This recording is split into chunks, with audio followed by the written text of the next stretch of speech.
funny. I feel like you and I have had like very linear paths, but you on this kind of like worldly celebrity, like book writing phase, and me on just kind of this mom and business owner phase. But it's like it started for me with food and how important food was, and really how important fruits and vegetables were. But then it turned into this whole bigger thing that's like your body, your spirit, like your thoughts, your intuition, your enlightenment, like all of this stuff is so related. And it's just been really cool to kind of follow you as like a fan and just someone that looks up to you, and just kind of see how you took it from what started originally to be like this kind of beauty book, like how to eat your best to look your best. And now it's not even about feeling your best. It's about being able to tap into that spiritual part of you that's so important, and be able to, you know, communicate with God and use your intuition to, you know, live your life and touch all those around you. So it's just been really, really cool to watch you do that.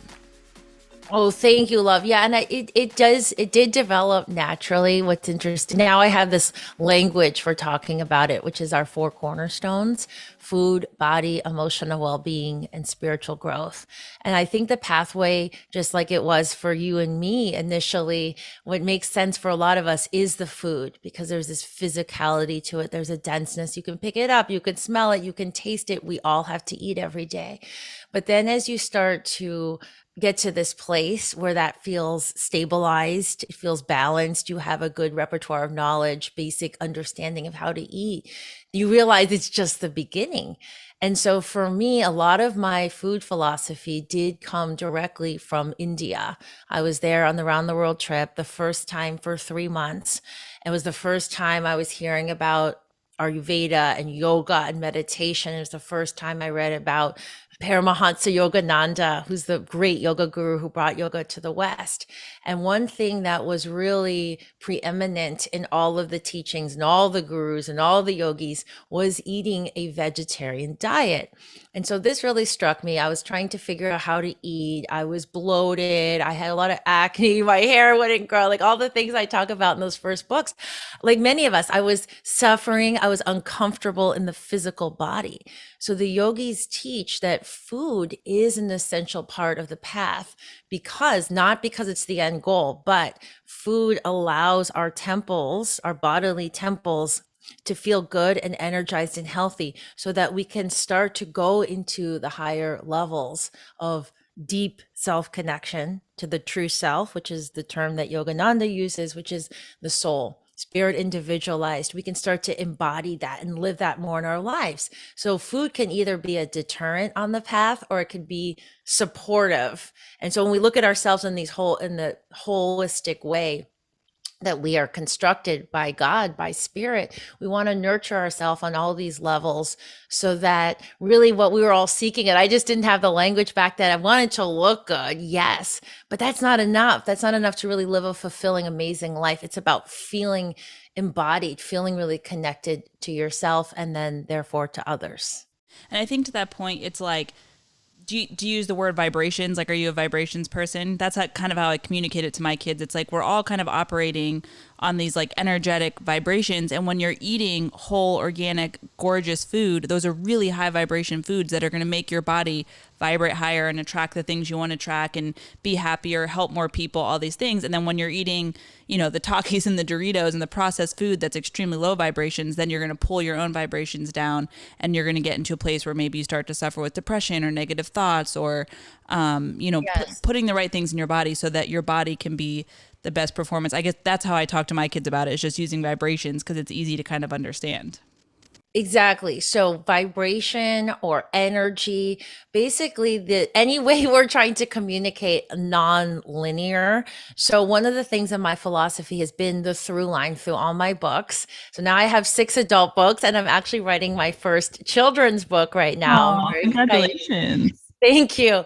Is going beyond numbers. First of all, like that's what like the epitome of like linear thinking, like this is how much I weigh, and this is how many calories are in this food, and this is how many grams of protein and sugar, and either rejecting or adopting a food based on these very linear, delineations. And the truth is, when we start to intuit from our heart exactly what you're saying, foods are energetic, they're vibrational. And this is the language in which Ayurvedic medicine, the oldest medicine on the planet, talks about food. foods. It's about the qualities, the energy in the food itself, and what it imparts into our bodies. So actually, I was just doing a little post this morning. Part of our world, as you know, is having to do social media, which is an interesting part of life. It doesn't come naturally to me, but I, do it because we want to connect, we want to support people. But one of the things I was talking about was two of the highest vibration foods on the planet is number one, fruit. Like you were saying, when you look in nature on that orange tree, and we're blessed with many fruit trees, both here on our lands in California and Hawaii, where we have a farm, is you see the flowers come. So on the orange tree, the flowers come and then the flowers drop and then the fruit comes. So you can see this vibration, like the pinnacle of nature is the fruit. It's like all this energy pulled up from the earth and then from the sun, it's coming together to give this incredible, complete nutritional package and something that's so nurturing and amazing to your body. And then the other food that I'm really obsessed with right now. And, if some people, it's a little technical, if you're vegan, plant-based, I'm plant-based, except you could say I'm a vegan. We do have bees on our land. I've always consumed bee pollen, even from the first book came out 10 years ago. I've been very vocal about that. As long as they're treated ethically and with love and respect, which our bees very much are. So honey is this incredible, you see how many thousands of miles the bees fly, and these like incredible mighty creatures that are bringing together, they're pollinating, they're helping the environment. It's like the accumulation of all the flowers and all the plants into this nectar, and which is why it's used in ceremony in Ayurvedic and yogic, in Hindu and all these incredible ancient ceremonies, and in Egypt too, because the honey is like this vibrational powerhouse that you can put in your body as well, respectfully used.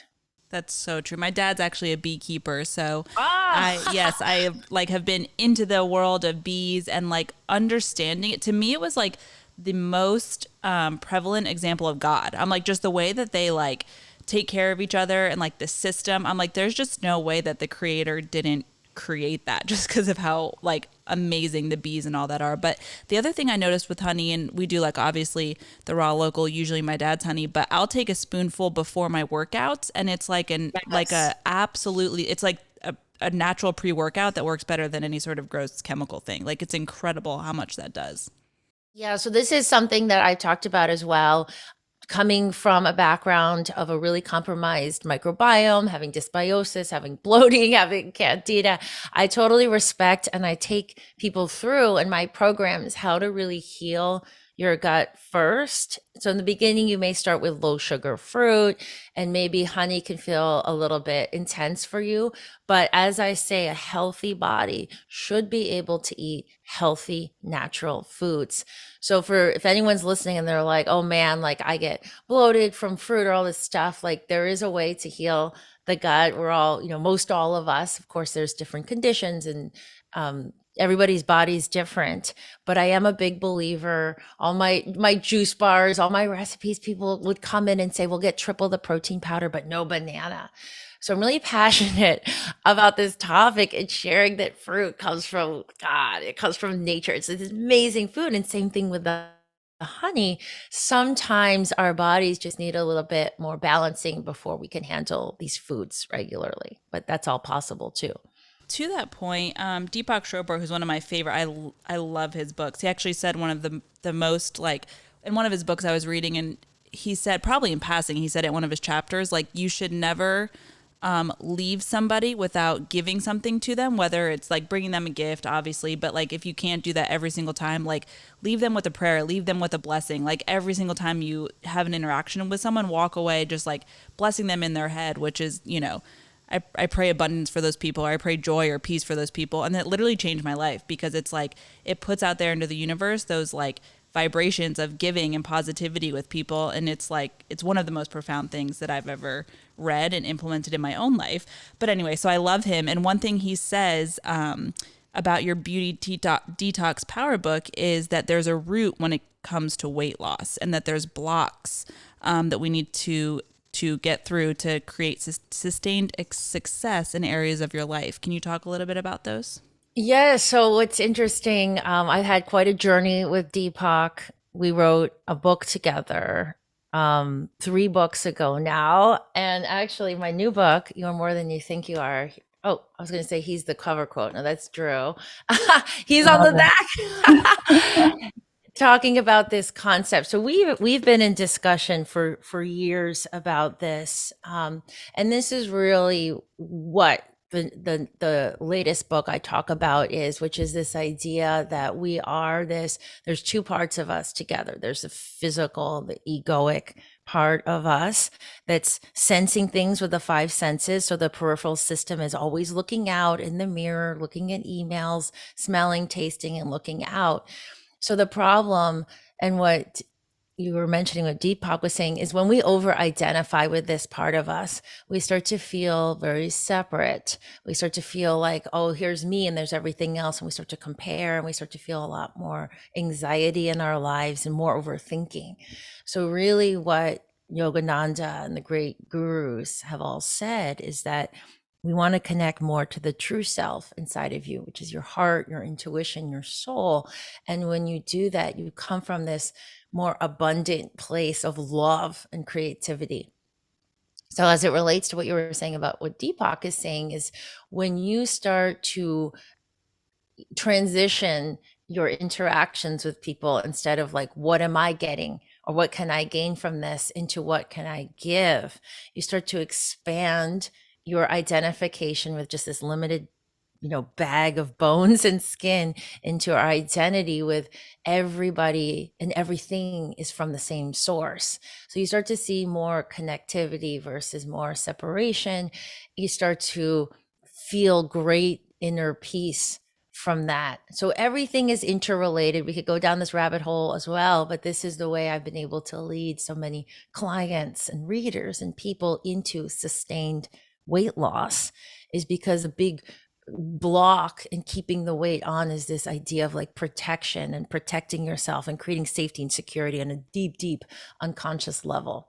So when we start to trust more in life and we start to feel more connected to everything and everyone, we start to drop the defenses. So there's a natural rebalancing in your nervous system and with your hormones and your stress hormones. And then the weight starts to actually naturally balance. And this is something I've seen time and time again. It's a really powerful way of looking at these, so-called mundane goals like weight loss or just having more peace or getting rid of anxiety, these things that are just, they really create a lot of struggle for people on this daily plane. That's what I mean by mundane. But actually, when we bring in this holistic way of approaching it, we really do get amazing results.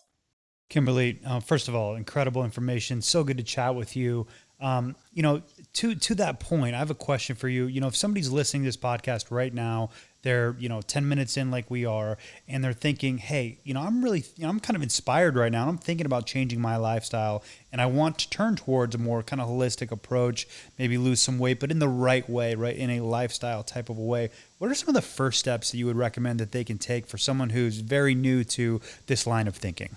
Yeah, so great point to bring up. We want to keep it practical. All my books and work are very practical because I understand this, like, oh, this sounds good, but what do I do? So as I mentioned earlier, my philosophy is centered around 4 cornerstones: food, body, emotional well-being, and spiritual growth. So I wholeheartedly believe that when we have this holistic approach, we're going to get the best results. So what we want to do is we want to create a morning practice, a morning routine that touches on all 4 of these cornerstones. And this is key because every morning is our chance to reset. Every morning is like New Year's. It is a different, experience. We've come from this altered state of consciousness known as sleep. So the morning practice that I teach touches on all 4. And so I've always found, in working with clients and working with people that are excited and new or transitioning, we always start from the morning up. We always start as close to sunrise as possible. And then when we start to get into a flow of the morning, then we can start to look to lunch, to afternoon, to evening practice, to evening meditation, so on and so forth. So the morning practice that I teach is hot water with lemon, Still morning here for me, which is Ayurvedic. You want to put heat in the body first. The hot water is really great for activating Agni, digestion. The vitamin C is like putting, just enzymes and lemon rather, and vitamin C, sun energy into your body. Then when you and also taking your 2 SBO Saluna probiotics, which are clinically researched formula that are as natural as can be, based in how our ancestors used to eat a little bit of soil. So it's hardy enough to survive stomach acid and really create all around balance and vitality. I've been studying probiotics for many years, so I'm very excited about the ones that we have after many hundreds of just different ones I've tried. So then, and this isn't in a particular order, when you start to feel hungry, you would drink the glowing green smoothie, which is my signature recipe. So now we're touching food with what we're putting in, body with the supplements. Supplements fall into the body category. And then there would always be a morning meditation.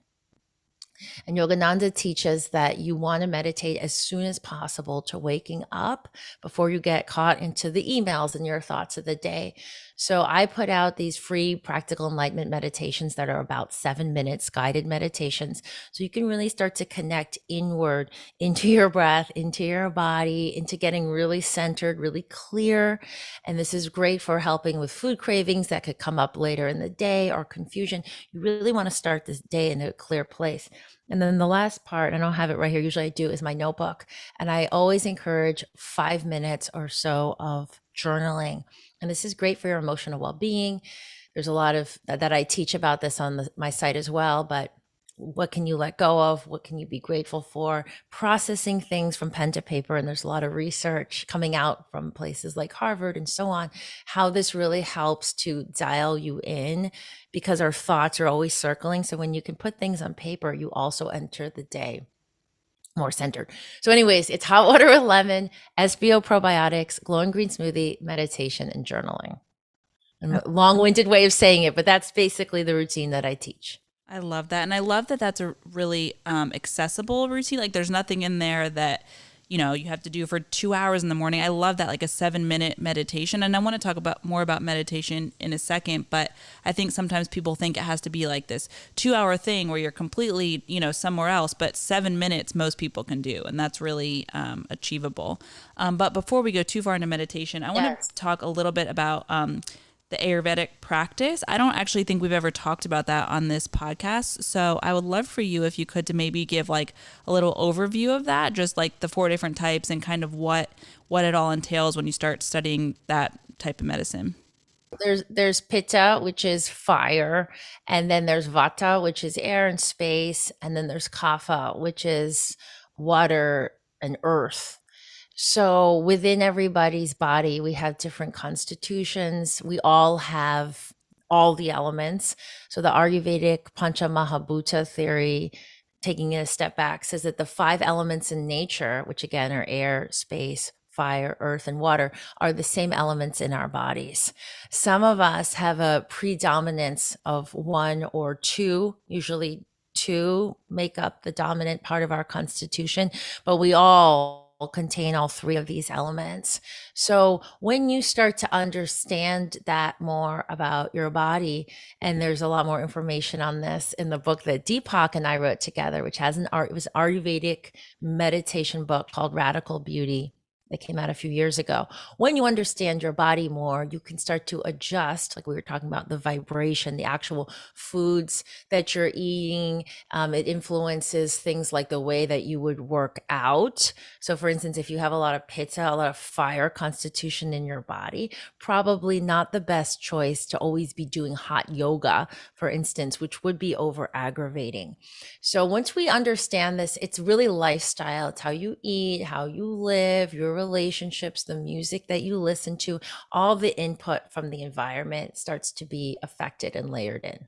I love that. Yeah, I think it's really important. It's something that everybody should start to understand a little bit about themselves. I've like dabbled in it. I'm the one that always gets cold. Which one's that? So that's Vata. The Vata constitution would run very thin typically, would get cold. Like I am Vata dominant. When we are in excess, Hmm. um, or when we're out of balance. You could say my vata is what gets out of balance. Vata imbalance is characterized also by a tendency more towards constipation. So the vata, the air, gets sort of trapped in the bowel. What's interesting about pregnancy and childbirth is that post childbirth, most women really have to work to balance the vata energy in their body. Otherwise, they can be very vulnerable to things like, bone issues later on in life. So Ayurveda goes, this side note, very deep into pregnancy and childbirth. And we actually have a very comprehensive plant-based fertility, pregnancy, and postpartum course that's launching in just a few weeks in October, because there's so much information out there about that. And also, Ayurveda says that if you don't properly care for your body with these specific protocols, the 40 days after giving childbirth, it affects your health detrimentally for 2 years at least Wow. afterwards. Yeah. So a lot of people didn't know this information. I didn't know it as much with my first child, but then I really dialed it in for my second, and I'm really excited to share it as well. It's funny. Kat and I are the couple that like she's always turning the thermostat up and I'm always turning it down, right? So like I'm the exact opposite. Like I'm always running hot. I'm always like, I can never like cool down enough, so it's so funny like how different we are. So I guess which one would that make me? Oh, you're the fire one. The For fire sure. one. Yeah, yeah. Yes. And again, everybody's a mix of everything. Right. But then the way we live has the ability to bring things more into balance. It's So funny you say that because I was always cold and I seem to have grown out of that over the last few years, but I've also put on a little bit of weight, and I don't think it's a negative weight. I think I was probably underweight for what my body needed before, and I've just like I feel more balanced now. So it probably was like you said that my Vita was out of whack or whatever. From pregnancies, so many pregnancies. yeah, I mean, I think there's different reasons why we hold on to weight, like, again, beyond like aesthetics, what our natural body weight balances to be. If you look at the research of the blue zones, Dan Buettner, who's a dear friend of mine, and also Ayurveda, different body types tend to settle um, in their right weight. Yep, absolutely. Well, awesome. I definitely recommend that all of our listeners go dig in more to that book because I think it's a really important piece of health. So anyway, I want to get back to meditation because I think that's really interesting and I think it's a really life-changing practice. It's funny, I'm a big meditator and Landon's a big journaler, and we both don't do the other one, so we need to kind of get on the same track here. But I find it interesting. You were raised Catholic and I was also raised Catholic, so I don't think that meditation was really a part of Catholicism. Although looking back, I'm like, sometimes I would get into the place where I would even say like the Our Father, like over and over again. And like, that's kind of what the rosary is in a way, right? It's like putting yourself into this meditative state of like repeating prayers and just kind of stilling yourself. I wouldn't say the rosary is a meditation. I would say the rosary is kind of like a mantra practice. Yeah, yeah. And also Buddhism has it as well. So mantra is a way to get the mind to slow down, but it is a bit different than when you go into that space Sure. of nothingness. I think it's a great tool. Yeah. Well, yeah. Why don't you tell us a little bit about kind of how you grew into, like, even from Catholicism into this practice of like, extreme meditation and extreme silence? I'd love to hear about that journey.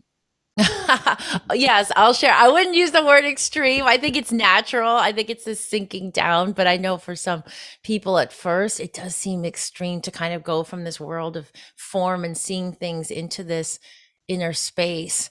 And so, I did grow up Catholic. I grew up not feeling like super connected to the church. I did Sunday school, and this nun, Sister Joan, was kind of mean.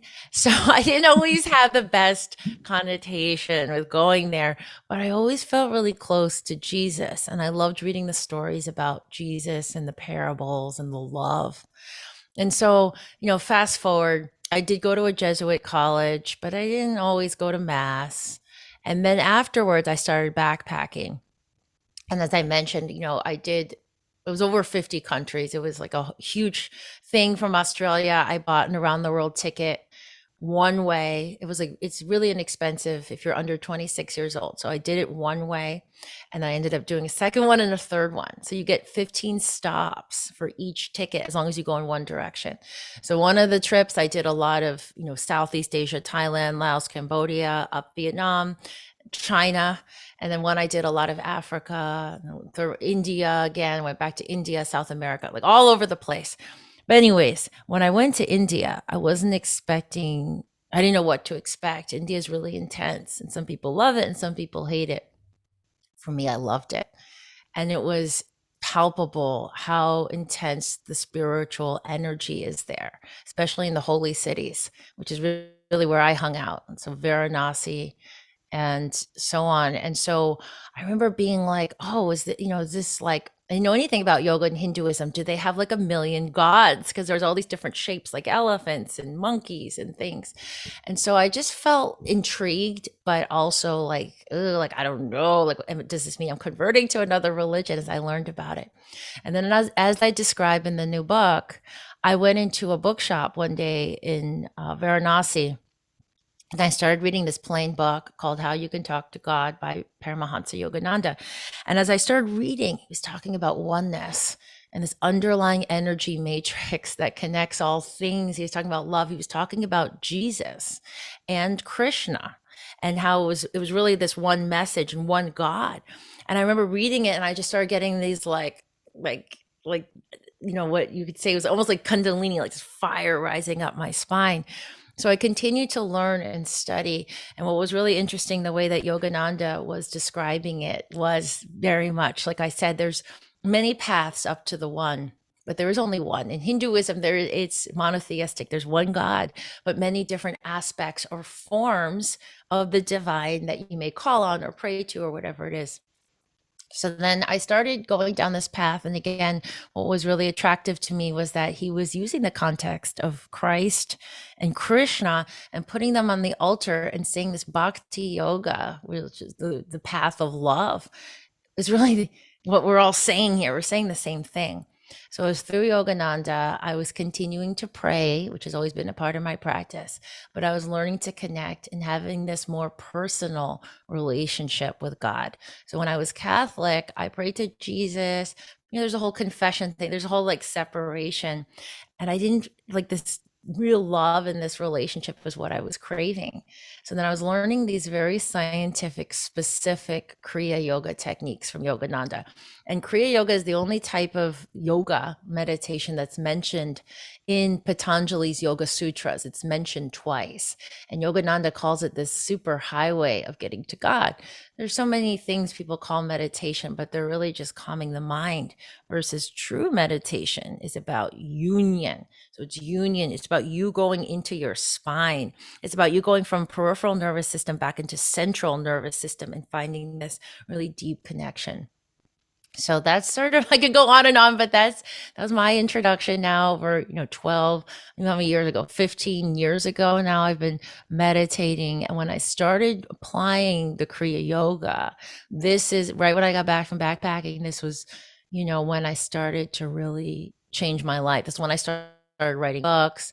Is when like people were just coming to me and these celebrities, and now my books are New York Times bestsellers, and I'm doing Good Morning America. There was this real shift in my life when I started connecting to that untapped energy, which is why I'm really passionate about the new book. I think it's my most important book. This is really taking these yogic teachings and making them practical for life. Because I think, oh my gosh, like this changed everything for me, much more than food. Although food is always part of it, like I said. But when you learn to really understand and work with your energy, your whole life does change.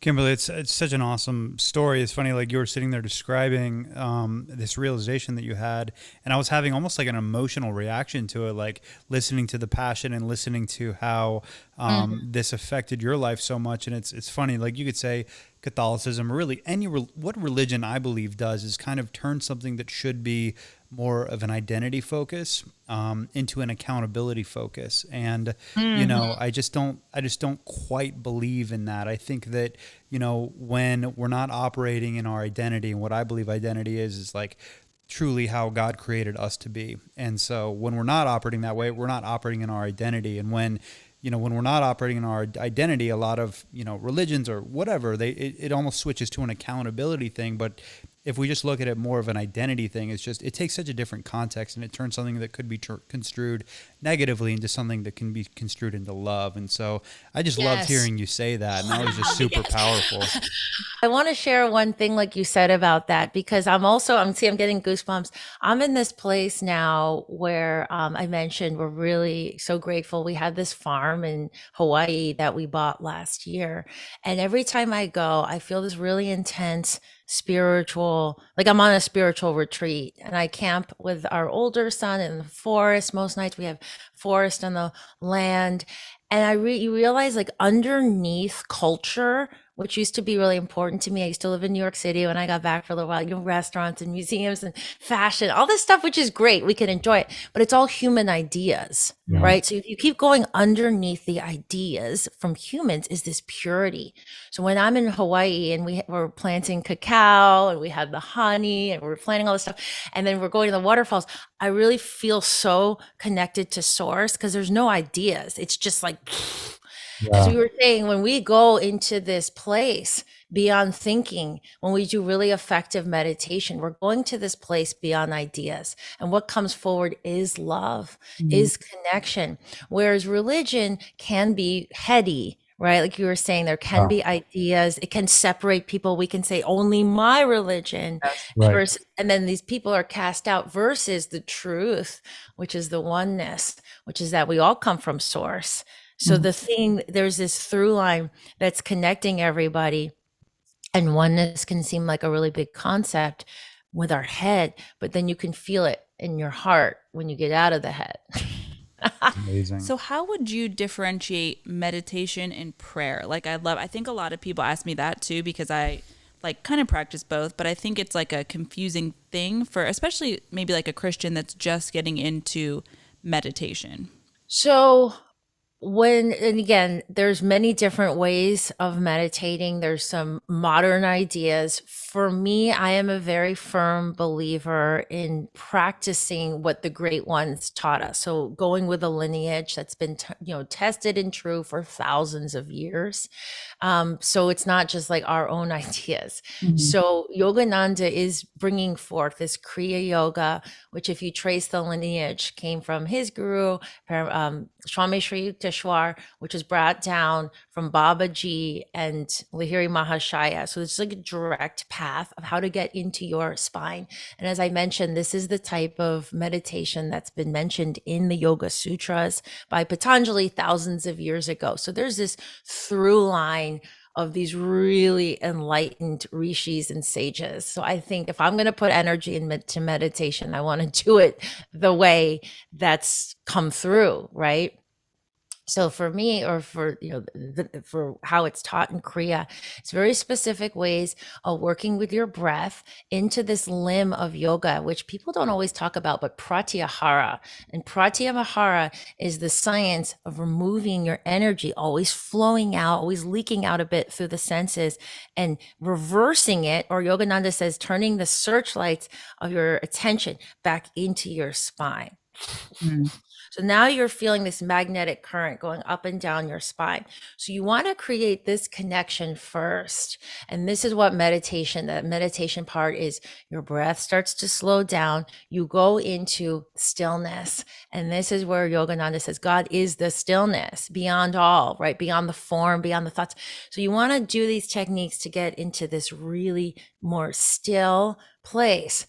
So I do the meditation first, and then I'm so quiet. And at the end, after the meditation comes the devotional part. And that's where I talk to God in the language of my heart. As Yogananda says, this is where the prayer feels so close. God and Guruji are right here, and I'm just having this like really intimate conversation. So that changes prayer for me because I've centered first out of this earthly plane. And then when I'm communing with God through prayer, it feels just like right there. So that's how I personally like to, center myself, and then I pray. That's amazing. It's so beautiful. I love that.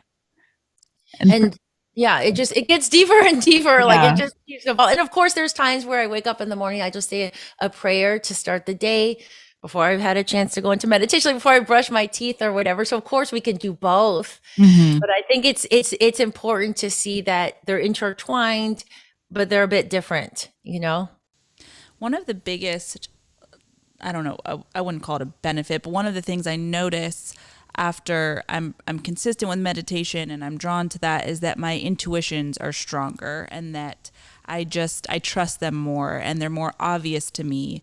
Yes.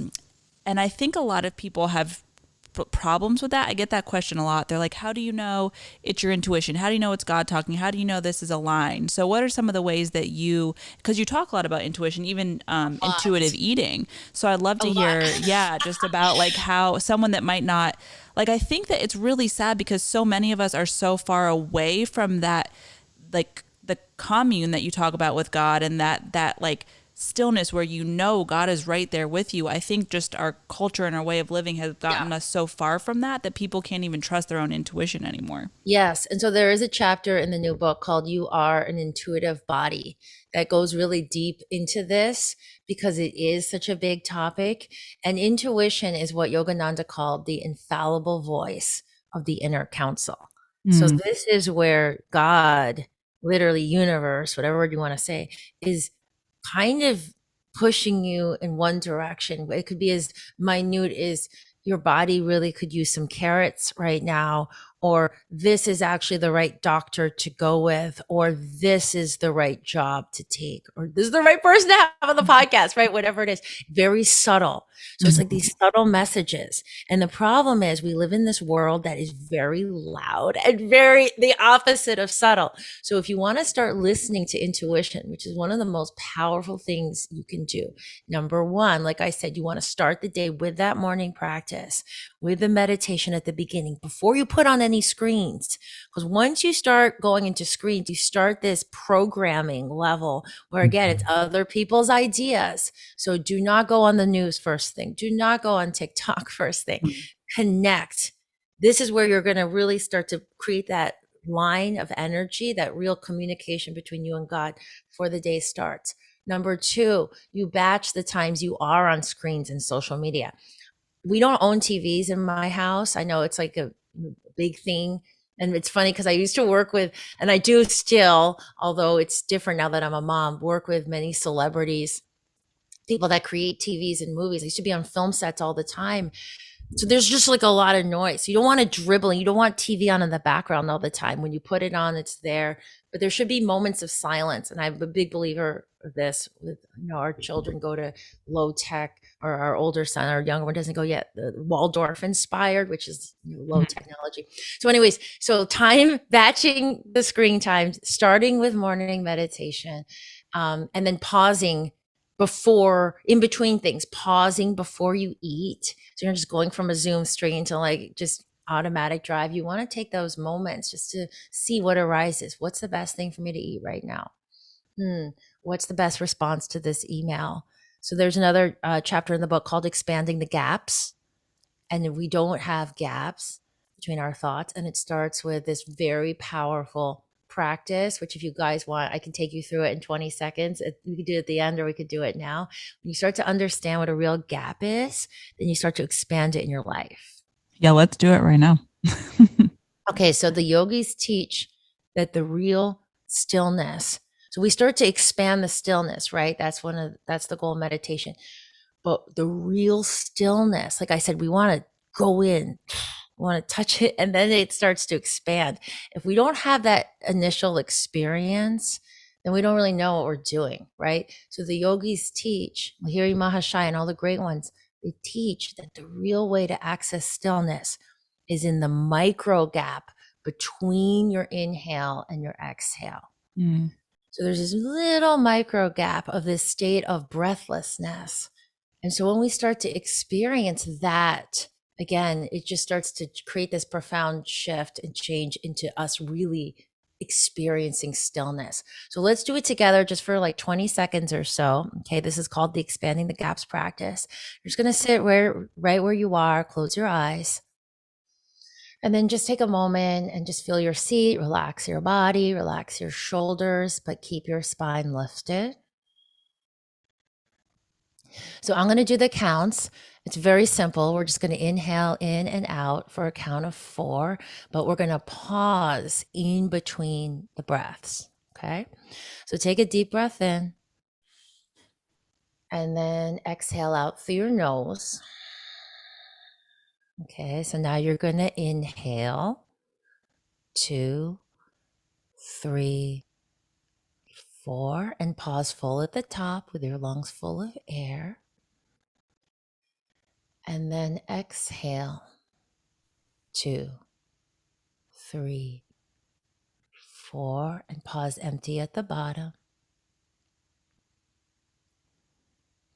And then again, inhale 2, 3, 4, pause full at the top, nice and relaxed. Exhale 2, 3, 4, pause empty at the bottom. Last time, inhale 2, 3, 4, pause full at the top.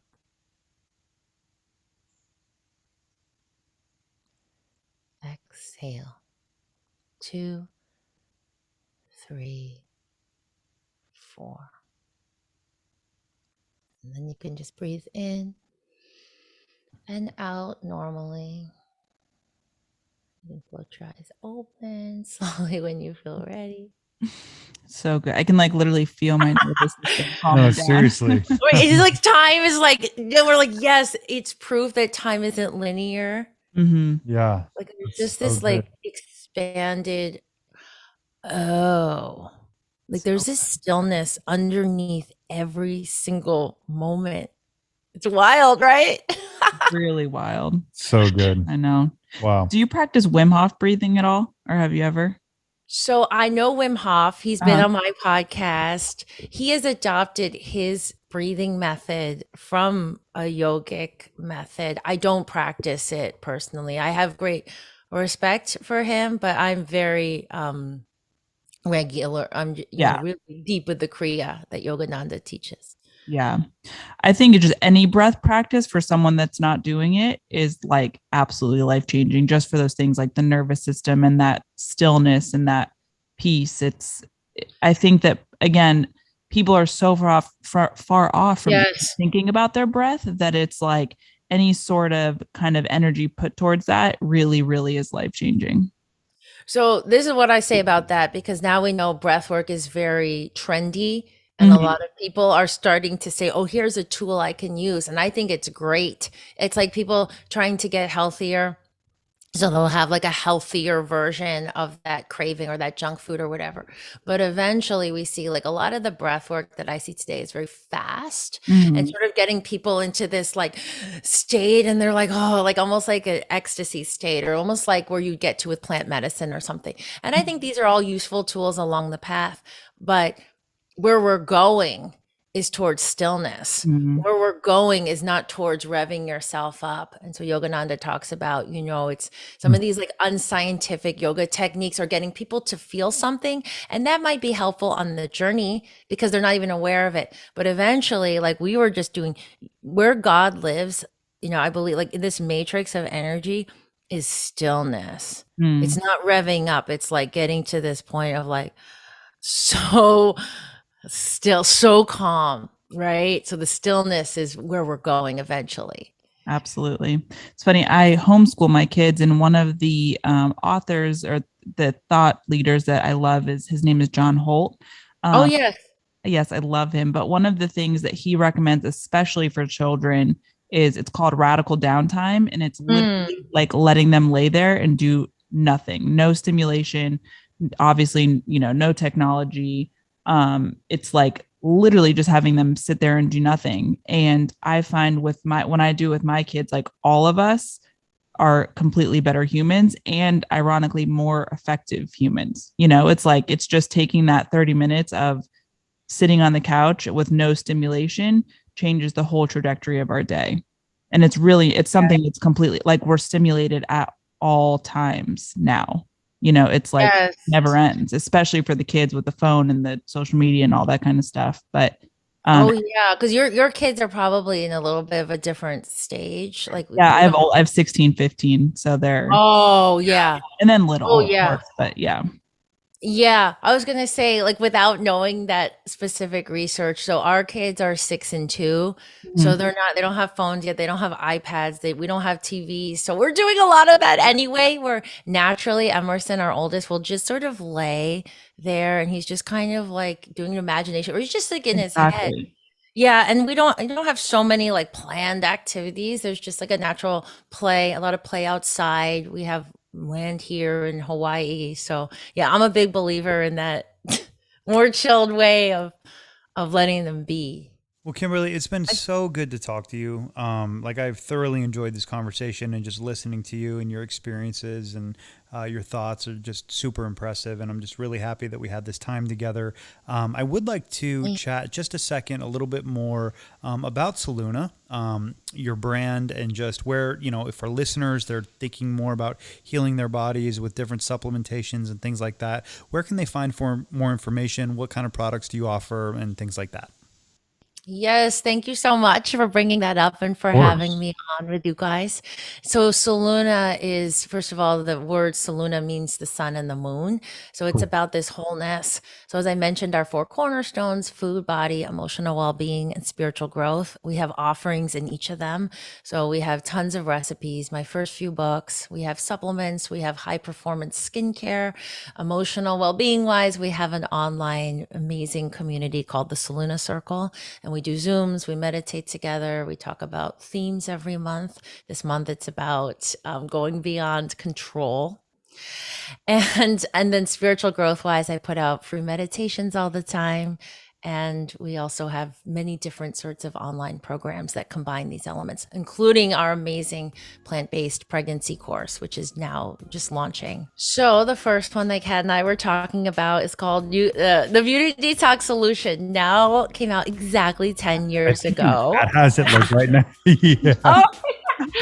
It's been a journey. Yeah, I think, oh my gosh, wow, you look back. So 10 years, 6 books in 10 years. The newest one is called You're More Than You Think You Are. And you can find them wherever books are sold, bookstores, Amazon, the gamut. Awesome. If people don't know where those places are, then I don't know where they're living. Well, this has been so great, Kimberly. You're even cooler than I thought you were. So thank you for the real deal. And thanks for all you do and just the life that you model. I think it's really, really cool. And I think that we all have a lot to learn from you. So thank you so much. It was so great connecting to you guys. If you guys come out here again with your kids, I'd love to see you. Amazing. Well, thank you guys so much. I'm so glad we were able to do this. Awesome. Let us know when it runs. And of course, we'll promote it as well. Thank you so much. Thank you, Kimberly. Have a good one. God bless. You too. Bye, guys. God bless.